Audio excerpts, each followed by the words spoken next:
I ran into this last week. Here's what fixed it for me. If you're looking to get notifications on Gemini 2026, follow these simple steps. Step 1. Open the Settings app.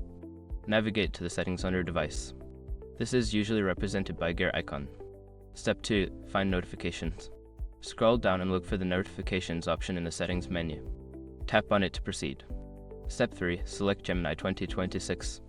In the Notifications menu, find and select Gemini 2026 from the list of apps. Step 4. Enable Notifications.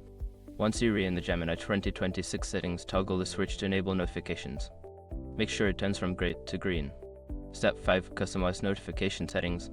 You can also customize how you want to receive notifications, like sound or vibration. Adjust these settings to your preference. Just a tip, if you don't see the toggle, make sure your device is updated to the latest software version. Enjoy staying updated with Gemini 2026.